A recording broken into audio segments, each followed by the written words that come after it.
What is HTML? It's the standard markup language for creating a web page. Second is HTML stands of Hypertext Markup Language. Meaning yan is a coding language used for creating and structuring content on web page through the use of tags defining various elements. Next, HTML describes the structure of web pages using markup. Meaning is one that is designed for defining and presenting text. Next, HTML elements of building blocks of HTML pages. Meaning, tatlong elements siya. Tags, elements, and attributes. HTML elements are represented by tags written using angle bracket. Angle bracket, yan yung ganto, tapos ganto. HTML tags label pieces of content. Meaning is use them to render the context of page. Next, browsers do not display the HTML tags but use them to render the content of the page. Meaning is uses the information provided by these tags to format and display the visible content such as text, image, links, and etc. of the web page as intended by the web developer. Down to the next page. So this is the timeline of the HTML version over the years. HTML year niya is 1991. HTML 2.0 year niya is 1995. HTML 3.2 year niya is 1997. HTML 4.0 year niya is 1999. XHTML year niya is 2000. HTML year niya is 2014. Hi guys, I'm gonna report this topic. Ito nga po pala yung kabuuan ng HTML. Ayan po siya. Makikita niyo po ba? Dito naman po sa second slide, sinasabi lang nito na browser kung anong version ng HTML mo. Pero explain po mamaya ito ni Sarte. Hindi ko na po ito parte. So, dito na po ako sa part ko. Dito po sa nilalaman ng HTML. Nakita niyo po ba yung HTML yan? Yung nakalagay dyan po yung may ganun tapos HTML. Sa loob ng HTML tag, dito lahat nakalagay ang mga tag na bubuo ng website. Pag wala pong ganun tapos HTML tag, hindi gagana ang HTML file mo. Nakita niyo po yung sa head. Ayun po, dito nakalagay ang meta tags na pinaglalagyan ng additional information para sa iyong ginagawang web page.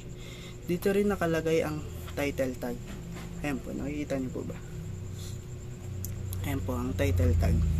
And speaking of title tag, itong title tag, pag nilagyan mo ng pangalan, lalabas yung pangalan ng browser mo. Kumari, nag-type ka ng diba title mo, kumari Joey Vargas, dito po malalagay yung sa pangalan ng tab mo yung nakalagay na file name Joey Vargas po. Ayun lang po. Maraming salamat. At lahat ng susunod na topic ay marireport na ng ibang grupo. Salamat. Peace out! So, yun nga. I will explain now HTML tags. Basic lang naman ito maintindihan ng HTML tags kasi nag-consist lang siya ng tatlo. So, yun. Meron tayong closing tags, opening tags, and standalone tags. So, let's start with opening tags. So, opening tags ay siya nang nagsisimula ng tags, of course, because siya yung nag-open. So, nasa pangalan na. So, ang closing tags ay siya yung mag-end ng isang tag, ng word ng tag. So, yun. So, sa gitna ng opening at closing tags, pwede ka maglagay ng content. So, for example, kung maglagay ka ng H1, tapos H1, of course, opening and closing, and sa gitna nun na nilagay mo ang heading mo, kunyari. Ito ang balita ngayong araw. So, yun. So, P tags, paragraph tags, so that's P, and A is link, so yun. hyperlink. So, explain naman yan ng other groups. So, ngayon naman, we're gonna go to the standalone tags. So, ang standalone tags ay usually nakikita sa head at meron din naman sa body. So, BR, that's a standalone tags sa body. At sa head naman ay usually may ginagamit akong dalawa. Ay, nagamit na pala. Dalawa. So, those are meta and link. So, ang link na to, naiiba sa link na ginagamit sa body. Because ang link na ginagamit sa body ay mag-link ng website mo sa ibang website o sa ibang page ng website mo. So, yun. Ang link naman sa may head, ayun naman na mag-link ng other file sa HTML mo. So, there's a big difference around that. So, yung link o yung this standalone tags, wala silang content. Di ka makakapaglagay ng content dahil isa lang sila. Wala silang closing tags. So, kunyari, I will show you. So, papakita ko na lang kahit saan dito kung ano ang link. So, ang link tags ay ganitong itsura. Wala silang closing tags. At ang nakalagay lang ay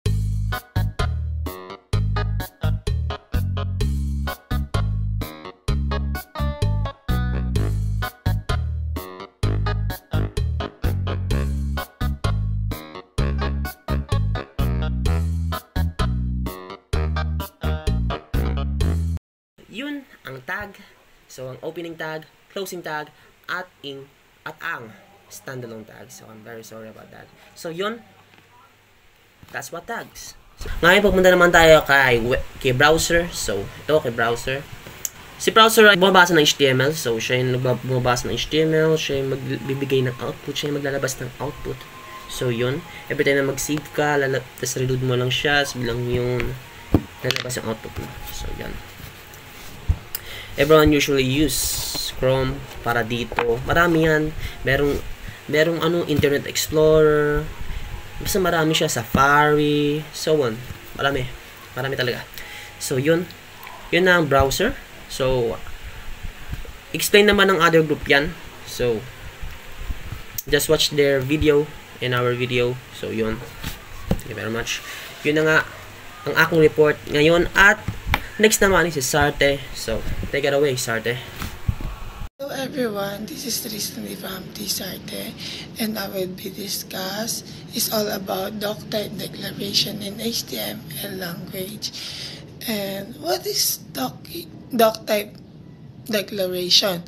Doc type declaration means document type declaration. So, ano nga ba ang nakapaloob dito? So, nilagay ko na dyan na doc type declaration represents the document type and help browser to display web pages correctly. So, nilagay ko na din dyan yung other options na pwede nating ilagay, like yung ina-notes natin, tsaka yung mga hindi dapat kalimutan. Like, for example, si document type declaration is nasa taas lang siya as known as doc type. Nasa heading lang siya palagi, ganon. Tapos, hindi siya insensitive.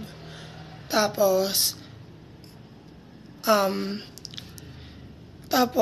HTML document type declaration is the first line of code required in every HTML or XHTML. Ano yan? Yung bawat version yan. Yung HTML, XHTML, and so on. Meron pa mga HTML5. Ganon. So, declaration is an instruction to the web browser about what version HTML page is written in this to ensure that web page is parsed the same by different web browser. So, si doc type is siya yung nag-ano kung anong HTML ba yung background, ganon.